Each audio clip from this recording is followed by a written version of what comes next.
Exam के अंतिम दिनों में जितनी पढ़ाई आप कर सकते हैं उतनी पूरे महीने में नहीं हो पाती है। तो अभी जो आपके पास समय बचा हुआ है, अगर इसका सही से सदुपयोग आप लोग कर लेंगे तो जीएस में कोई भी प्रॉब्लम आपको आने वाली नहीं है। तो जैसा कि आप लोग जानते हैं, यूपीएचईएससी विज्ञापन संख्या 51 प्लस उसके बाद जीआईएससी प्रवक्ता और जीडीसी असिस्टेंट प्रोफेसर की परीक्षा लगी हुई है। तो ऐसा नहीं है कि अभी जो जीएस है, अगर आपने नहीं पढ़ा है ठीक से तो अभी आप ठीक से पढ़ नहीं सकते हैं या पूरा नहीं हो सकता है। देखो, बात ये होती है ना, ऑर्गेनाइज तरीके से अगर आप तैयारी करेंगे तो आप लास्ट डेज में भी बहुत कुछ हासिल कर सकते हैं। जैसे कि दोस्तों, अगर आपको लगता है कि यूपीएचईएससी या फिर जीआईएससी के लिए या फिर जीडीसी के लिए जो जीएस है वो जितना आपने पढ़ा है वो ऑर्गेनाइज नहीं है या वेल प्रिपेयर्ड नहीं है, तो इसके लिए आप क्या करेंगे, आप चैनल का जो प्लेलिस्ट है इसको आप ओपन कर लेंगे। प्लेलिस्ट में आपको हर एग्ज़ाम के लिए यहाँ पर प्लेलिस्ट देखने को मिल जाएगी। जैसे कि बात करें अगर विज्ञापन संख्या 51 के बारे में, तो आप यहाँ पर व्यू फुल प्लेलिस्ट पर क्लिक करेंगे और यहाँ पर आपको वो सारे वीडियोस मिल जाएंगे जो कि आपके एग्ज़ाम के लिहाज से बहुत ही इंपॉर्टेंट हैं। मैं आप लोगों से ये कह रहा हूँ कि इस समय जो भी वीडियोस आ रहे हैं, this is very very important. तो ये बहुत इंपॉर्टेंट है कि आप ये जो प्रेजेंट में वीडियोज़ में दे रहा हूँ इनको तो ज़रूर देख लें। प्लस जैसा कि आप जानते हैं, जो यूपीएचईएससी का आपका सिलेबस है इसमें केवल 6 इकाइयाँ हैं। समसामयिक मुद्दे, करंट अफेयर जो कि मैं करवा चुका हूँ, शिक्षण और शोध आवृत्ति, सूचना एवं संचार प्रौद्योगिकी, मानव पर्यावरण, भारतीय इतिहास और भूगोल, भारतीय संविधान और अर्थव्यवस्था। और दोस्तों यहाँ पर आप देखेंगे तो डेडिकेटेड आपको सारे लेक्चर देखने को मिल जाएंगे। बस आपको टॉपिक सर्च करना है और आपको सारे लेक्चर यहाँ पर देखने को मिल जाएंगे। प्लस अभी तक जितने भी मॉडल पेपर करवाए गए हैं सारे मॉडल पेपर भी आपको यहाँ पर मिल जाएंगे। सब कुछ बिल्कुल ऑर्गेनाइज है, बशर्ते कि आप इस प्लेलिस्ट को ओपन करके एक बार चेक कर लें। और ज़रूरी इसलिए भी है कि कुछ ऐसे भी टॉपिक हो सकते हैं जो कि आपने अभी तक ना पढ़े हों, और जब आप प्लेलिस्ट ओपन करें तो वही देखने को आपको मिल जाएँ तो उनको आप कंप्लीट कर सकते हैं। ठीक है, तो बिल्कुल भी चिंता मत करिए। फिलहाल चिंता से तो आपका जो लक्ष्य है वो हासिल होगा नहीं, परिश्रम से हासिल होगा दोस्तों। और यकीन मानिए कि सिर्फ आप ही अपने लिए कुछ कर सकते हैं और कोई भी आपके लिए करने वाला नहीं है। तो आपको अपनी मेहनत पर भरोसा करना चाहिए और लास्ट डेज में सब कुछ छोड़िए, केवल और केवल अपने टेस्ट लगाइए, अपना रिवीजन कीजिए और यहीं से सब कुछ आपको प्राप्त होने वाला है। तो आज हम लोग चलेंगे आगे। और जैसा कि आप जानते हैं, मैं आप लोगों को बता भी चुका हूँ कि आपके अब तक 14 मॉक टेस्ट करवाए जा चुके हैं। मॉडल पेपर 14 ये मैंने कल आपके लिए दिया था। आज हम लोग डिस्कस करेंगे मॉडल पेपर नंबर 15 को, ठीक है, जो कि बहुत इंपॉर्टेंट है for UPHSC plus GISC plus GDC and other exam जैसे कि स्वास्थ्य शिक्षा अधिकारी वगैरह। क्योंकि ये जो प्रश्न हैं दोस्तों ये यूपीपीएससी के पीवाईक्यूज हैं, यानी कि जैसा कि आप जानते ही हैं पीवाईक्यूज से ही संबंधित प्रश्न बनते हैं या फिर डायरेक्टली वो क्वेश्चन रिपीट हो जाते हैं। ठीक है, जो लोग पेड ग्रुप में हैं उनको पीडीएफ दी जाती है। जो लोग पेड ग्रुप में नहीं हैं, अगर पीडीएफ लेना चाहते हैं तो 9452252260 पर जाकर संपर्क कर सकते हैं। ये व्हाट्सअप नंबर है, यहाँ पर आपको जानकारी शेयर कर दी जाती है। तो पहला क्वेश्चन है, which one of the following is not correctly matched, यानी कि कौन सा सही सुमेलित नहीं है। यहाँ पर देखेंगे ABCD करके ऑप्शन दिया गया है, यानी कि अनुच्छेद है और वो किससे संबंधित है ये बात यहाँ पर कही गई है। तो आपको ये बताना है कि कौन सा सही सुमेलित नहीं है। जैसे कि अनुच्छेद 12 बता रहे हैं कि राष्ट्रपति का निर्वाचन से संबंधित है। अनुच्छेद 51A यह मौलिक कर्तव्य से संबंधित है। अनुच्छेद 154 राज्य की कार्यपालिका शक्तियाँ और अनुच्छेद 165 राज्य का महाधिवक्ता। तो दोस्तों यहाँ पर जो असुमेलित है वो आपको पहचानना है, जो सुमेलित नहीं है, और इसका सही आंसर होगा अनुच्छेद 52। देखो यहाँ पर बात करें राष्ट्रपति का जो निर्वाचन होता है, अनुच्छेद 52 में नहीं बल्कि राष्ट्रपति का जो निर्वाचन है दोस्तों, इसके बारे में जो वर्णन है वो अनुच्छेद 54 के अंतर्गत किया गया है। ठीक है, यहाँ पर क्रम से देख लेते हैं क्योंकि अनुच्छेद 52 जो है ये भी इंपॉर्टेंट ही है। तो अनुच्छेद 52 में आपको मिलेगा भारत का एक राष्ट्रपति होगा। ठीक है, अनुच्छेद 51A में क्या है, इसमें आपको मिलेगा मौलिक कर्तव्य। ठीक से समझिए इसको।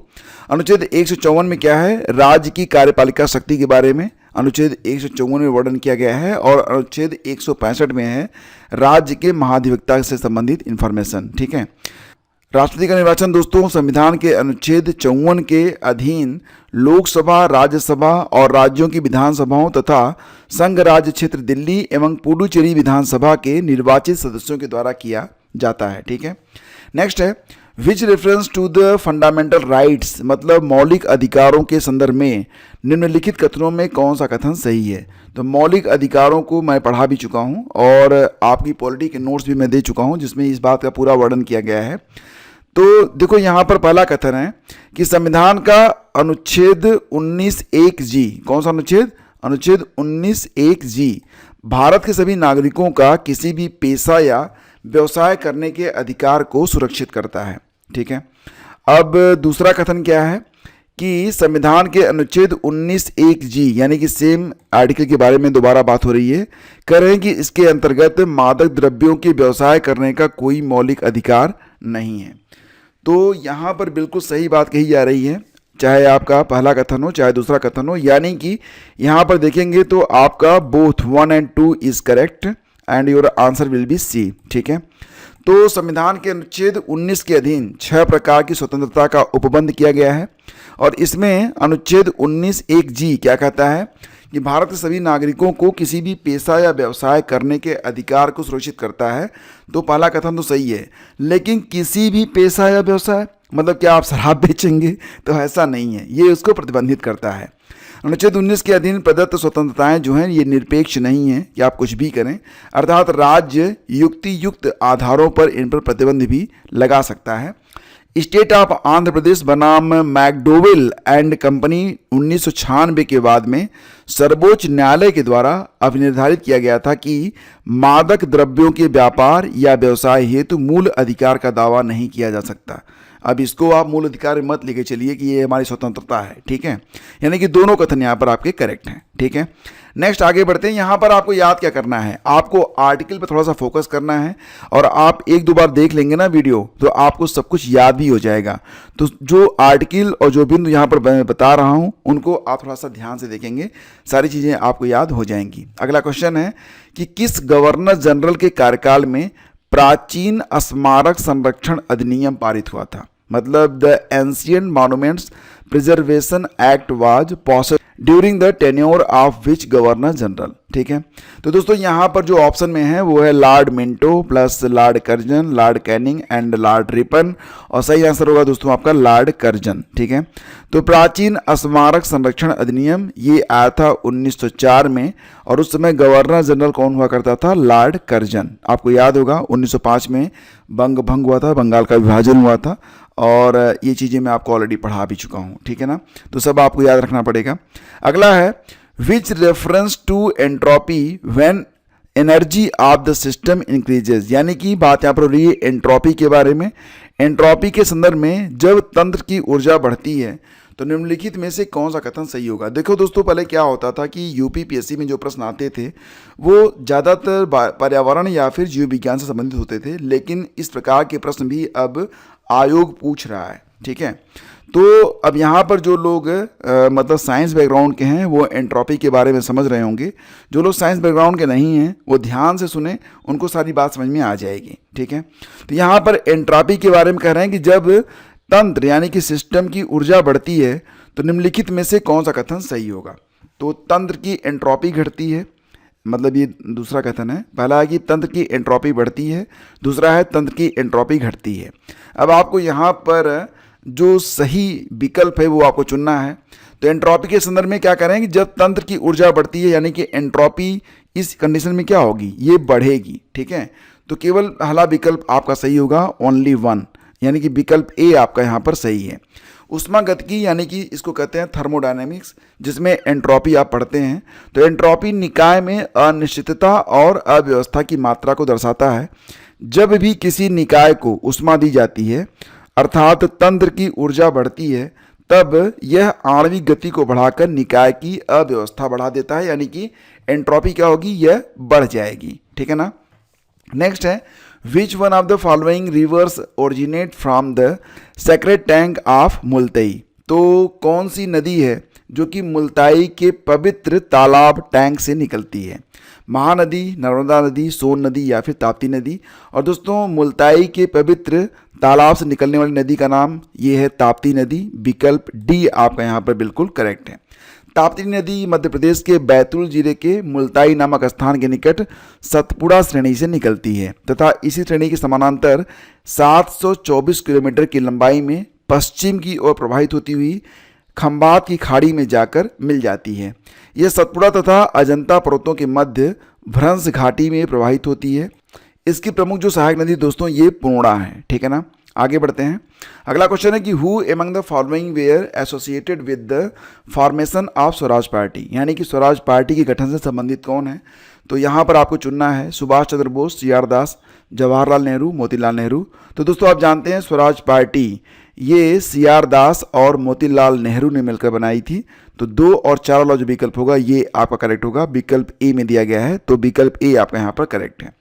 विधानमंडलों में प्रवेश को लेकर 1922 में कांग्रेस के गया अधिवेशन में मोतीलाल नेहरू और सी.आर. दास की योजना को बहुमत से अस्वीकार कर दिया गया।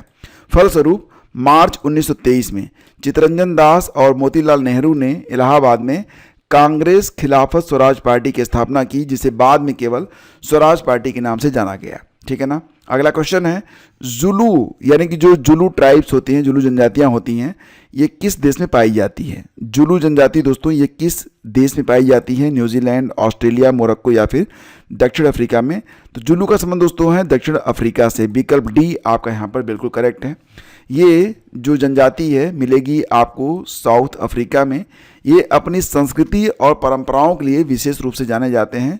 जुलू कबीलों और अंग्रेजों के मध्य 1879 में 1879 में इंसा डलवाना का युद्ध लड़ा गया था। तो इसको आप याद रखेंगे, इंसा डलवाना का युद्ध ये हुआ था जुलू कबीले और अंग्रेजों के मध्य 1779 में। ये मूलतः खाद्यान्न उत्पादक, कृषक और पशुपालक होते हैं, ठीक है। तो जुलू कहाँ पर पाए जाते हैं, दक्षिण अफ्रीका में। यह एक जनजाति है, ठीक है। अगला क्वेश्चन देखिए, हाइड्रोजन ईंधन सेल वाहन निम्नलिखित रसायनों में से किसको उत्सर्जक के रूप में पैदा करते हैं। यानी कि मान लेते हैं कि आप कोई एक वाहन इस्तेमाल करते हैं जिसमें फ्यूल के रूप में आप हाइड्रोजन का प्रयोग करेंगे। तो जैसे कि जब आप डीजल या पेट्रोल यूज करते हैं तो क्या निकलता है, धुआं निकलता है। तो अगर आप हाइड्रोजन यूज करेंगे तो क्या निकलेगा, अमोनिया, जल, मीथेन या फिर हाइड्रोजन पेरोक्साइड। तो दोस्तों यहाँ पर सही जवाब बनेगा आपका जल निकलेगा, ठीक है। तो हाइड्रोजन ईंधन सेलवाहक उत्सर्जक के रूप में क्या निकालते हैं, जल। तो उत्सर्जक के रूप में केवल जल होने की वजह से इसे शुद्ध और साफ सुथरा ईंधन भी कहा जाता है, क्योंकि इससे अन्य ईंधनों के समान उत्सर्जक के रूप में हानिकारक गैस और अन्य उत्पाद उत्पन्न नहीं होते हैं।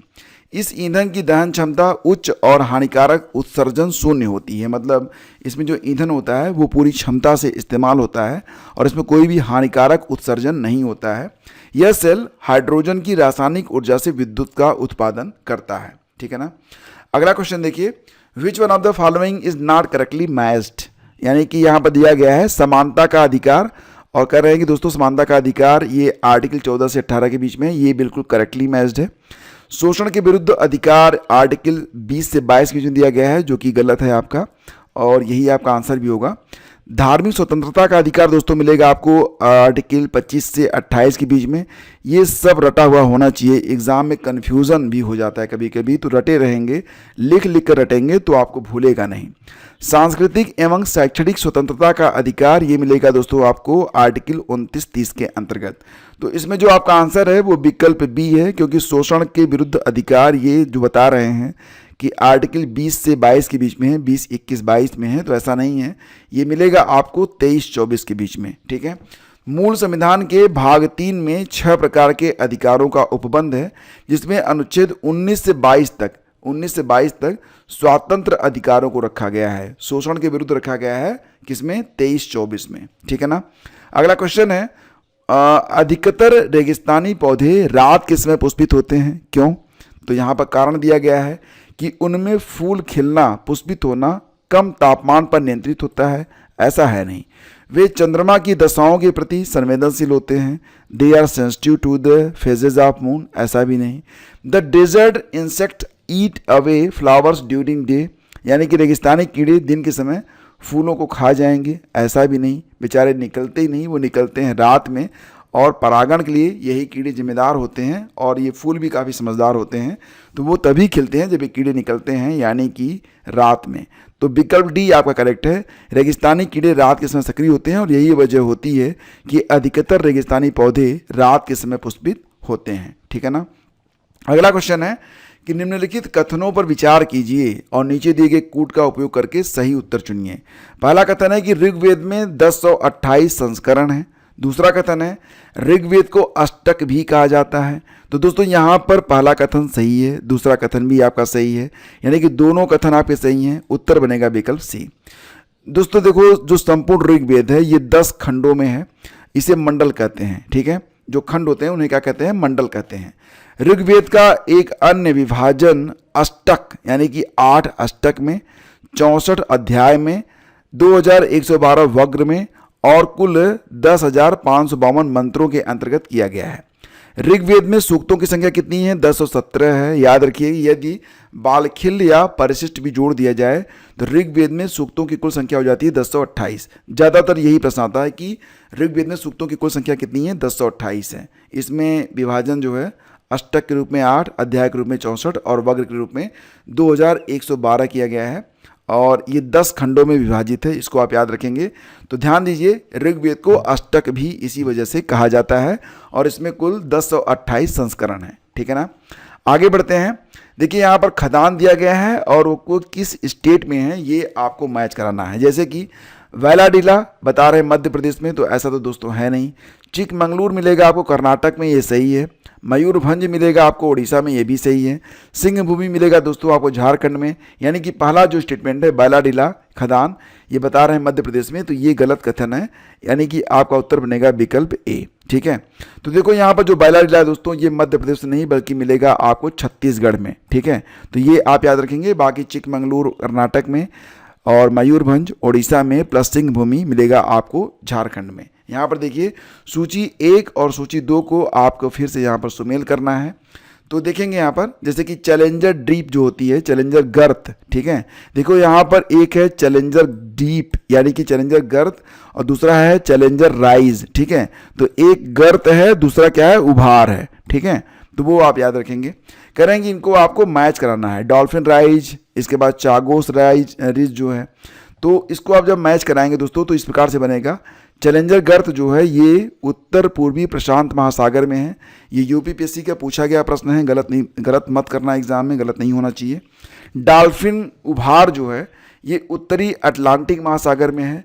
चैलेंजर उभार दोस्तों दक्षिणी अटलांटिक महासागर में है और चागोस कटक ये मिलेगा आपको हिंद महासागर में। तो ये आपके सुमेलित हैं और इनको आपको रट के याद रखना है। ठीक है, आगे देखिए अभिकथन और कारण वाला प्रश्न जो कि अक्सर पूछता है यूपीपीएससी।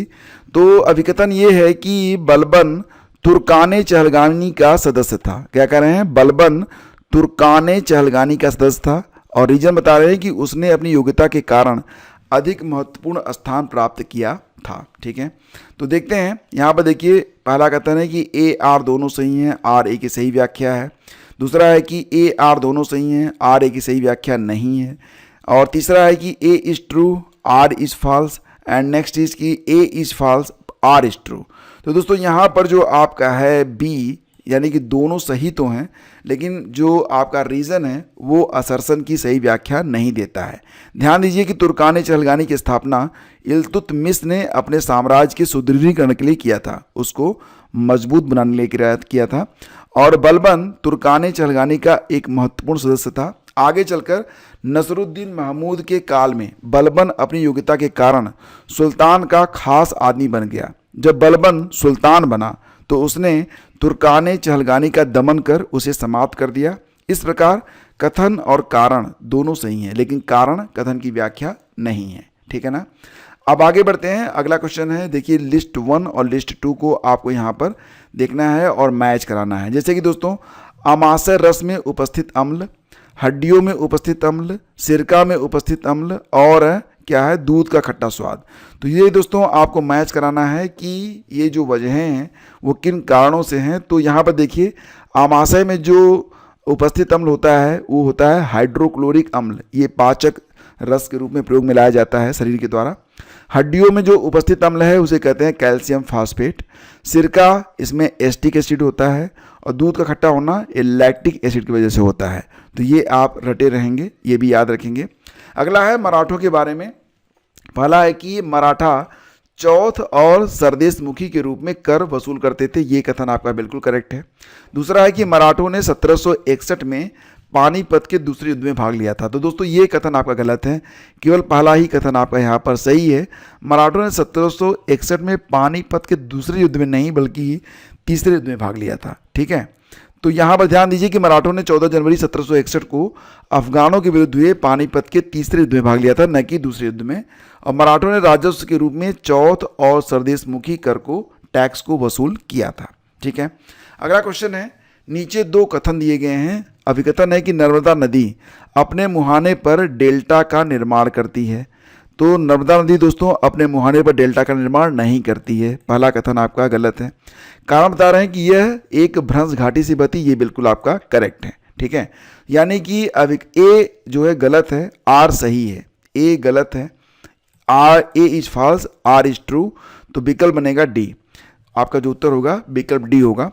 अब देखो यहाँ पर जो नर्मदा नदी दोस्तों ये अपने मुहाने पर एस्चुअरी बनाती है, न कि डेल्टा, ठीक है। तो आपका जो ए है वो गलत हो गया। अब देखिए यहाँ पर जो नर्मदा नदी है वो भ्रंश घाटी से बहती है, और नर्मदा नदी का जो उद्भव है ये अमरकंटक पहाड़ से होता है, अमरकंटक पठार भी इसे कहते हैं, तथा यह भारत की पश्चिम वाहिनी नदियों में सबसे प्रमुख मानी जाती है। पश्चिम माने जो पश्चिम की ओर बहती हैं। तो इस प्रकार से जो आपका कारण है वो सही है, लेकिन कथन जो है वो गलत है। दोस्तों एक बात और भी आप याद रखना कि केवल 3 नदियाँ, नर्मदा, ताप्ती और दामोदर नदियाँ, ये जो हैं रिफ्ट वैली यानी कि भ्रंश घाटी से होकर बहती हैं। तो ये आप थोड़ा याद रखेंगे। और दोस्तों याद रखना कि नर्मदा और ताप्ती नदियाँ ये पूर्व से पश्चिम की ओर बहने वाली दो मुख्य नदियाँ हैं, नर्मदा और ताप्ती। ये नदियाँ प्रायद्वीपीय भारत की प्रमुख नदियाँ हैं जो दरार घाटी यानी कि रिफ्ट वैली से होकर गुजरती हैं, ठीक है। तो इनको भी आप याद रखेंगे। दोस्तों अगला क्वेश्चन है कि हड़प्पी पुरास्थल बनावली यह किस नदी पर स्थित है। तो इसका आंसर होगा दोस्तों रंगोई नदी पर, विकल्प डी आपका करेक्ट है। हड़प्पी पुरास्थल बनावली हरियाणा के हिसार जिले में रंगोई नदी पर स्थित है। इसका उत्खनन 1974 में रविंद्र सिंह बिष्ट ने करवाया था। घग्गर नदी पर कालीबंगा, राखीगढ़ी, सतलज नदी पर रोपड़ पुरास्थल स्थित है, जबकि चौतांग नदी हरियाणा राज्य में एक मौसमी नदी है जो यमुना की सहायक नदी मानी जाती है, ठीक है। अगला क्वेश्चन है कि बाणभट्ट ने हर्षचरित में किस मौर्यकालीन शासक का उल्लेख किया है। तो बाणभट्ट ने दोस्तों हर्षचरित जो लिखा है उसमें यहाँ पर बृहद्रथ के बारे में उल्लेख किया है, यानी कि विकल्प बी आपका बिल्कुल सही है, ये आप याद रखेंगे। बाणभट्ट पुष्यभूति वंश के राजा हर्ष के दरबारी थे, जिसने अपनी रचना हर्षचरित में अंतिम मौर्य शासक बृहद्रथ को प्रज्ञा दुर्बल बुद्धिहीन शासक कहा है। इनकी अन्य पुस्तकें कादंबरी, मुकुटताड़ितक, चंडी शतक है। कावेल एवं थॉमस ने हर्षचरित का अंग्रेजी में अनुवाद किया है। ये प्रश्न कई बार पूछा गया है कि हर्षचरित का अंग्रेजी में अनुवाद किसने किया है। तो याद रखिएगा कावेल और थॉमस ने। राजानक, शंकरकंठ, रंगनाथ, रूचक तथा शंकर हर्षचरित के टीकाकार थे, ठीक है ना। आगे बढ़ते हैं। अगला क्वेश्चन है कि निम्नलिखित में से दिल्ली के किस सुल्तान ने अमानवीय दंड देना बंद कर दिया था। ये प्रश्न भी कई बार पूछा गया है। तो दिल्ली के किस सुल्तान ने अमानवीय दंड देना बंद कर दिया था दोस्तों। तो इसका आंसर होगा आपका विकल्प सी, फिरोज शाह तुगलक ने। अब देखो बात यहाँ पर ये थी कि फिरोज शाह तुगलक ने अपने शासनकाल में ग्रामीण समृद्धि एवं खुशहाली का काफ़ी जो है प्रयास किया था, और ये जो समय है इसे ग्रामीण समृद्धि और खुशहाली का समय भी माना जाता है। उसने अपने कई मानवतावादी कदम उठाए थे। उसने चोरी आदि के संदर्भ में हाथ, पैर, नाक काट लेने संबंधी अमानवीय दंड बंद कर दिया था। बर्नी के अनुसार फिरोज ने सियासत यानी कि मृत्युदंड पर निषेध कर दिया, जो उसके शासन में स्थिरता लाने का सबसे बड़ा कारण था। उसने घोषणा की कि बिना किसी उचित कारण के किसी भी मुसलमान का रक्त नहीं बहाया जाएगा। फिरोज के अनुसार राज्य का काम केवल दंड देना एवं कर वसूलना ही नहीं है, बल्कि यह एक कल्याणकारी राज्य भी होना चाहिए, ठीक है। अगला क्वेश्चन है कि वह कौन सा प्रथम मुगल बादशाह था जो अंग्रेजों का पेंशन भोगी बना। तो दोस्तों याद रखना, वह प्रथम मुगल बादशाह जो अंग्रेजों का पेंशन भोगी बना था वह था शाह आलम द्वितीय, यानी कि विकल्प बी आपका करेक्ट है। शाह आलम द्वितीय 1772 ईस्वी में मराठों के संरक्षण में दिल्ली पहुंचा तथा 1803 ईस्वी तक उसका संरक्षण स्वीकार किया। गुलाम कादिर ने 1788 ईस्वी में शाह आलम द्वितीय को अंधा बना दिया। 1803 ईस्वी में अंग्रेज सेनापति लेक ने दौलत राव सिंधिया को पराजित किया तथा शाह आलम द्वितीय ने अंग्रेजों की अधीनता स्वीकार कर ली। इस तरह दिल्ली पर अंग्रेजों का अधिकार हो गया तथा मुगल सम्राट अंग्रेजों के पेंशनर बन गए। इस तरीके से देखा जाए तो अंग्रेजों का पहला पेंशनभोगी मुगल बादशाह था शाह आलम द्वितीय। ठीक है, आगे बढ़ते हैं। भारतीय राष्ट्रीय कांग्रेस में सम्मिलित होने के लिए सुभाष चंद्र बोस को किसने प्रेरित किया था? तो देखो दोस्तों, भारतीय राष्ट्रीय कांग्रेस में सम्मिलित होने के लिए सुभाष चंद्र बोस को प्रेरित किया था किसने? तो इसका उत्तर होगा विकल्प डी, चित्तरंजन दास और मोहनदास करमचंद गांधी यानी कि महात्मा गांधी ने। तो विकल्प डी आपका करेक्ट है। देखो, सुभाष चंद्र बोस का जन्म 23 जनवरी 1897 को ओडिशा के कटक शहर में हुआ था। सुभाष चंद्र बोस विवेकानंद की शिक्षाओं से बहुत प्रभावित थे, उन्हें अपना आध्यात्मिक गुरु भी मानते थे, जबकि चित्तरंजन दास ये सुभाष चंद्र बोस के राजनैतिक गुरु थे। ठीक है ना। अगला क्वेश्चन है कि 1829 में अंग्रेजों के विरुद्ध खासी जनजाति विद्रोह का नेतृत्व किसने किया था? इंपॉर्टेंट क्वेश्चन है। 1829 में जो खासी जनजाति का विद्रोह हुआ था, तो अंग्रेजों के विरुद्ध इस जनजाति विद्रोह का नेतृत्व किया गया था किसके द्वारा? तो तिरोत सिंह के द्वारा, यानी कि विकल्प ए आपका यहाँ पर करेक्ट है। तो दोस्तों, 1829 में अंग्रेजों के विरुद्ध खासी जनजाति विद्रोह का नेतृत्व किसने किया था? तिरोत सिंह ने, यानी कि तीरथ सिंह भी इन्हें कहा जाता है, और अंग्रेज इन्हें कहते थे तिरोत और हम लोग कहते हैं तीरथ। तो मेघालय के जयंतिया और गारो पहाड़ियों के बीच खासी लोग निवास करते थे और अभी भी निवास करते हैं। 1824 में ब्रह्मपुत्र नदी घाटी क्षेत्र पर अंग्रेजों का अधिकार हो गया और इस क्षेत्र को सिलहट से जोड़ने के लिए एक सड़क बनाने की योजना तैयार की गई। इसी सड़क के विरोध में तीरथ सिंह ने 1829 ईस्वी में अपने 10,000 साथियों के साथ विद्रोह किया। ध्यान दीजिए, यहाँ पर सिद्धू और कान्हू जो हैं ये संथाल विद्रोह से संबंधित हैं। संथाल विद्रोह हुआ था 1855 से 1856 के बीच में। करम शाह ये पागलपंथी विद्रोह से संबंधित हैं 1813 से 1831 के बीच में, जबकि इसके प्रमुख नेता जो थे वो टीपू मीर थे। यानी कि जो पागलपंथी विद्रोह था उसके प्रमुख कौन थे? टीपू मीर थे। बिरसा मुंडा ये मुंडा विद्रोह या उल गुलान विद्रोह से संबंधित हैं। ये विद्रोह हुआ था 1895 से 1900 के बीच में। ठीक है, तो ये सब आप याद रखेंगे, यहाँ से प्रश्न एग्जाम में बनते हैं। अगला क्वेश्चन है, निम्नलिखित में कौन हड़प्पीपुरा स्थल उत्तर प्रदेश में स्थित नहीं है? कौन सा हड़प्पीपुरा स्थल है जो कि उत्तर प्रदेश में नहीं है? हुलास, देसलपुर, आलमगीरपुर या फिर मांडी? और दोस्तों आंसर बनेगा आपका देसलपुर। तो उत्तर प्रदेश में स्थित जो हड़प्पीपुरा स्थल है उसमें आलमगीर ये मेरठ में स्थित सिंधु सभ्यता का सबसे पूर्वी स्थल है। बड़गांव एवं हुलास जो कि सहारनपुर में है। मांडी मिलेगा दोस्तों मुजफ्फरनगर में, जबकि देसलपुर मिलेगा दोस्तों गुजरात के कच्छ के रण में। ठीक है, तो इसमें देसलपुर जो है ये यूपी में नहीं है बल्कि गुजरात में स्थित है। तो विकल्प बी आपका उत्तर होगा। ये आपका अंतिम प्रश्न है कि कन्नौज पर महमूद गजनवी के आक्रमण के समय वहाँ का शासक कौन था? तो दोस्तों कन्नौज पर जब महमूद गजनवी ने आक्रमण किया तो उस समय वहाँ का शासक कौन था? तो ये था दोस्तों आपका ऑप्शन ए राज्यपाल। ठीक है, राज्यपाल, विकल्प ए आपका करेक्ट है। तो कन्नौज पर महमूद गजनवी ने 1018 ईस्वी में आक्रमण किया था और आक्रमण के समय गुर्जर प्रतिहार वंश का शासक वहाँ पर था राज्यपाल, जो आक्रमण के भय से कन्नौज छोड़कर बाड़ी दुर्ग में जाकर छिप गया। उसकी इसी कायरता की वजह से चंदेल शासक विद्याधर ने राज्यपाल को पराजित कर समाप्त कर दिया। यशपाल अंतिम गुर्जर प्रतिहार शासक माना जाता है। यशपाल जो था ये अंतिम गुर्जर प्रतिहार शासक कहा जाता है। ठीक है, तो दोस्तों ये आपका टेस्ट नंबर 15 है। टेस्ट नंबर 14 भी आपका बहुत ही इंपॉर्टेंट था। अगर आपने देख रखा है तो आप इस प्रश्न का उत्तर दीजिए जो कि आपके 14वें टेस्ट से ही लिया गया है। आपको बताना है कि रोन घाटी में नीचे की ओर बहने वाली ठंडी स्थानीय हवा का नाम क्या है। This is the very important question और आपको इसका आंसर जरूर करना चाहिए। बाकी अगर आप पेड ग्रुप ज्वाइन करना चाहते हैं तो आप डिस्क्रिप्शन चेक कर लेंगे या फिर आप हमें मैसेज कर सकते हैं 9452252260 पर। और शेष अगले वीडियो में। Thank you.